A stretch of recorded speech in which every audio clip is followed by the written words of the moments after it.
সকাল আমার প্রিয় বন্ধুরা, তোমরা সবাই কেমন আছো? আশা করছি আমার ব্লগটা যেখান থেকে দেখছো সবাই ভালো আছো এবং সুস্থ আছো। আমরাও বেশ ভালো আছি।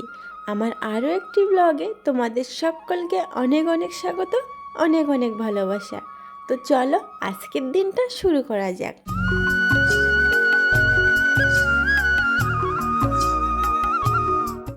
আজ বৃহস্পতিবার, ঘড়িতে টাইম হচ্ছে সকাল 6টা। ঘুম থেকে উঠেছি সকাল 6টায়, আর ওঠার পরে টুকিটাকি যা বাসি কাজকর্ম ছিল সব করা হয়ে গেছে। আর আজকের এই ভিডিওটা চায়ের সঙ্গেই শুরু করলাম। তো চা খাওয়া দাওয়ার পরে চলে আসলাম রান্নার জায়গায়। রান্নার জায়গাটা একটু পরিষ্কার করে নিলাম, কারণ আজকের তো বৃহস্পতিবার, সেই কারণে। আর এই জায়গাটা দেখছো, এখানে পেপার পেতে রেখেছিলাম, কিন্তু পেপারটা পুড়ে গেছে। একটা নতুন পেপার পেতে দিতে হবে। দেওয়ার পরে ভাত বসিয়ে দেব। তো এই যে চাল ধুয়ে ভাত বসিয়ে দিলাম।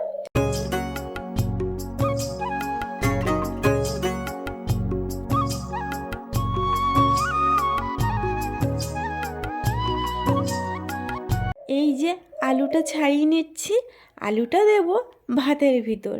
আজকের তো বৃহস্পতিবার, তেমন কিছু রান্না করব না। সকালবেলায় কিন্তু ঘর ঝাড় দিয়ে ঘরটা মুছেও নিয়েছি। আশিপাশি যা কাজকর্ম ছিল সকালবেলায় হয়ে গেছে। সকাল সকাল বেশিরভাগ কাজটা করে নিয়েছি, আর কম কাজটা এখন আছে। এদিকে ভাত হয়েও গেছে, ভাতের মাঠটা গেলে নিলাম। দুপুরবেলা রান্নার জন্য সবজি কাটতে বসে গেছি। জানো তো, আজকে টাইমে জল আসলো না। প্রতিদিনই জল দিচ্ছিল, কিন্তু হঠাৎ করে আজকের জলটা বন্ধ হয়ে গেছে। রান্না করার পরে পাশের বাড়ি থেকে জল নিতে হবে, কারণ আজকের তো টাইমে জল দেয়নি। যাই হোক, এ সাইডে পাঁপড় ভাজা করছি। বৃহস্পতিবার বলে তেমন কিছু তো রান্না করব না, ভেবেছিলাম ডাল রান্না করব, কিন্তু মুগের ডাল আনা নেই। আর মুসুরির ডাল আমাদের বাড়িতে আছে, কিন্তু বৃহস্পতিবারে মুসুরির ডাল আমাদের বাড়িতে খাওয়া হয় না। তো যাই হোক, কী আর করা যাবে। জানো, আমাদের এদিকে ওয়েদারটা অন্ধকার করে আছে, আর হালকা হালকা বৃষ্টি পড়ছে। গরমও লাগছে রাতের বেলা করে। আমার গলা শুনে বুঝতেই পেরে গেছো, আমারও কিন্তু ঠান্ডা লেগে গেছে। এমন ওয়েদার হলে বলো কার ঠান্ডা লাগবে না? তাছাড়াও আমার একটু অ্যালার্জি আছে, সেই যে হলো কথা, ধরে নিল আমাকে ঝপ করে ঠান্ডায়। তো যাই হোক, ওইসব কথা ছাড়ো। এদিকে দেখো, পাঁপড় ভাজা হয়ে গেলে রান্না বসিয়ে দিলাম। ওই শিম আলু ভাজা করছি। ওদিকে ভাতের ভিতরে আলু দিয়েছিলাম, শিমও দিয়েছিলাম পরে, জানো তো। এদিকে চলে আসলাম রান্নার পরে কলপাড়ে। অনেক বাসন বেরিয়েছে আজকে। টাইম কলে জলও আসলো এখন। এখন বাজে 11টা। জল ধরে রাখতে হবে স্নানের জন্য। ভেবেছিলাম কল থেকে নেব, কিন্তু কল থেকে নেওয়ার আর দরকারই হবে না।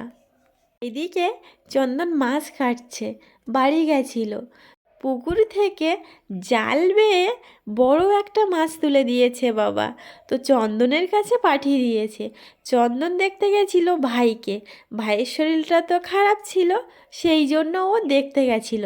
আগের থেকে ভাই এখন সুস্থ আছে, ভালো হয়ে গেছে। এ সাইডে দেখো মাছটা কাটা হয়ে গেছে। আর কতটা মাছ হয়েছে দেখো, অনেক মাছ হয়েছে, কিন্তু কত কেজি মাছ আমি ঠিক জানি না।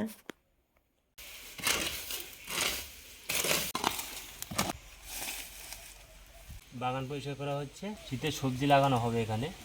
সবার বাড়িতে সবজি সবার লাগানো হয়ে গেছে, আমি একটু কাজের সময় পাইনি, ওই জন্য আজকে একটু ফাঁকা পেলাম। ওই জন্য আজকে একটু ঘাস টাস পরিষ্কার করে কুপিয়ে রেখে দেবো, কালকের দিকে দানা ফানা ফেলবো।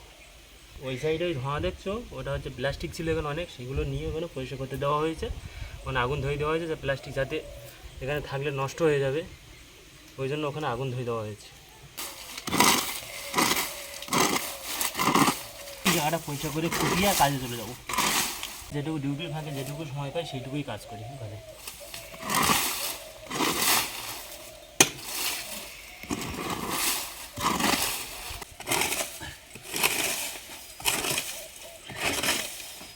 শীতের রোদ গায়ে লাগছে ভালোই, এত রোদ পড়েছে কিন্তু কিছু বোঝা যাচ্ছে না। আমার পিছন দিকে দেখো ওদের বাড়ি সব সবজি লাগানো হয়ে গেছে। জায়গা পয়সা করছি, জায়গা পয়সার থেকে মনে হলো হঠাৎ ছোটোবেলার কথা।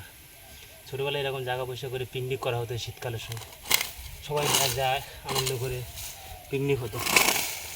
ওই একটা দেখো কী বড়ো সাপ, দেখো তুই দেখো সাপটা, দেখো তুই কী বড়ো সাপ, দেখো দুটো সাপ। শঙ্খ লাগবে। ও সাইডে বাগান পরিষ্কার করতে গিয়ে দেখলাম দুটো সাপ।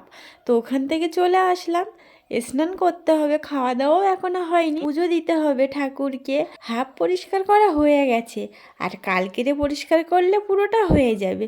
ও সাইডে চন্দন স্নান করে চলে এসছে, আর এদিকে আমার স্নানও হয়ে গেছে। পূজা দিয়ে এসে এ সাইডে চলে আসলাম আয়নার সামনে ক্রিম মাখতে, কারণ ঠান্ডা তো পড়ে গেছে, আর ঠান্ডার সময় গায়ে কিছু না মাখলে কেমন একটা হয়ে থাকে। আর আমার স্কিন অতটাও ভালো না, কিছু না মাখলে ভালো থাকবে।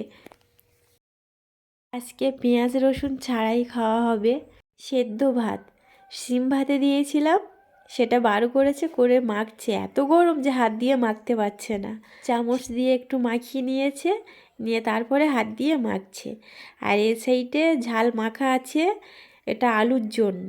আর একটু ঝাল মাখা খাবো ভাত দিয়ে, ভীষণ ভাল লাগে খেতে, কিন্তু একবার খেয়ে দেখো। তো শিম মাখা হয়ে যাওয়ার পরে আলুটা মাখছে, আলুটাও ভীষণ গরম ভাতের ভিতরে ছিল, ভাতটাও গরম আছে, সেই জন্য চামচ দিয়ে মেখে নিচ্ছে আগে, তারপরে ঝাল লবণ দিয়ে মাখছে। শিম ভর্তা কিন্তু ভালোই লাগে খেতে, আলু মাখা খেতেও ভালো লাগে। আর আমি ঝাল মাখছি না কেন, সবজি কাটতে গিয়ে হাত একটু কেটে গেছে, সেই কারণে আর আমি ঝাল মাখছি না। হাত জ্বালা করবে ভীষণ এই হাতে যদি আমি ঝাল মাখি। আজকে দুপুরের খাওয়া দেখো, শিম আলু ভাজা, শিম ভর্তা, আলু ভর্তা আর পাঁপড়। ব্যাস, তো চলো আমরা খাওয়া দাওয়া করে নিই, আমাদের সঙ্গে তোমরাও খাওয়া দাওয়া করে নাও। গুড ইভিনিং সবাইকে। এখন টাইম হচ্ছে সন্ধ্যে 6টা, আর এখন সন্ধ্যেবাতি দিয়ে আসলাম। ঘরে এসে ধূপটা চারিদিকে ঘুরিয়ে জানালার কাছে রেখে দিলাম। আমাদের এখানে মশা কিন্তু ভালোই আছে, আমাদের বাড়ি তো মাঠের সাইডে, তো মশাটাও কিন্তু প্রচণ্ড। তো সেই জন্য সন্ধে পড়লে জানালা দরজা সব বন্ধ করে দিতে হয়। আর এ সাইডে দেখো বিছানাটা তৈরি করে দিচ্ছি, কারণ বিছানা তো তুলে দিয়েছিলাম সকালবেলা, এখন বিছানাটা পেতে দিচ্ছি। আজকে আবার রান্না করতে হবে, বিছানা তৈরি করে রান্নার কাছে যাব। ডাল একটু শুকনো খোলায় ভেজে নিলাম, সবজি ডাল রান্না করব। এ সাইডে সবজি কাটা আছে, ফুলকপি, বিনস আর টমেটো। তেমন সবজি তো নেই, ঘরে যে সবজি ছিল তাই দিয়েই করলাম। বাঁধাকপি ছিল, কিন্তু বাঁধাকপিটা আর দিলাম না। আর এ সাইডে কড়াই বসিয়ে দিয়েছি বেগুন ভাজার জন্য। সবজি ডাল হবে, সবজি কাটা হয়ে গেছে, আর এ হচ্ছে ডাল ভেজে রেখে দিয়েছে, দেখতে পাচ্ছ। এখানে আছে ফুলকপি, বিনস, লঙ্কা, টমেটো। আজকে বৃহস্পতিবার। বেগুন ভাজা হয়ে গেছে, তেলটা একটু কালো হয়ে গেছে, এই তেলটা তুলে রেখে দেব, দিয়ে অন্য তেল দেব, নাহলে কেমন একটা লাগবে তিতু তিতু ভাত। কড়াইতে দিলাম ফুলকপি আর বিনস, হালকা করেই ভেজে নিয়েছি। এই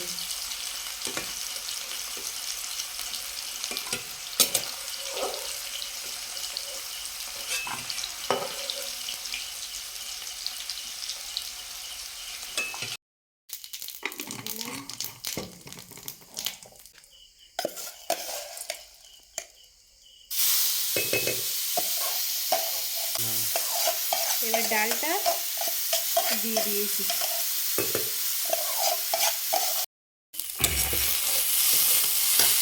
লবণ দিয়ে দিলাম, হলুদ দিয়ে দিলাম,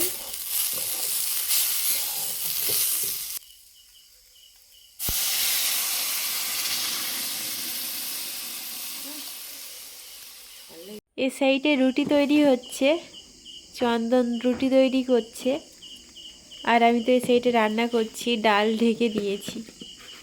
এখন প্রতিদিনই ভাত খাচ্ছি, আজকে ভাবলাম না রুটিই খাই, ঠান্ডাও পড়ছে ভালোই, সেই কারণে আর কি।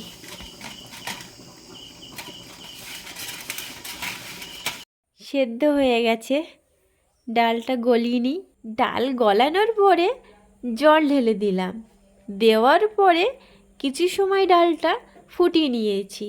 তারপরে ভেজে রাখা সবজিগুলো দিয়ে দিলাম, দেওয়ার পরে আর কিছু সময় ফুটিয়ে নিয়েছি। জিরের গুঁড়ো দিয়ে ডালটা ঢেলে নিলাম, ব্যাস সবজি ডাল রান্না হয়ে গেছে।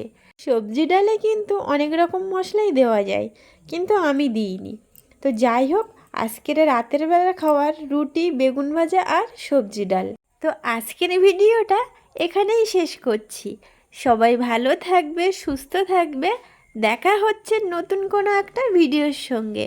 ততক্ষণের জন্য সবাইকে টাটা। আমার ভিডিওটা যদি কোথাও ভালো লেগে থাকে তবে like, comment, share and subscribe করতে একদম ভুলবে না।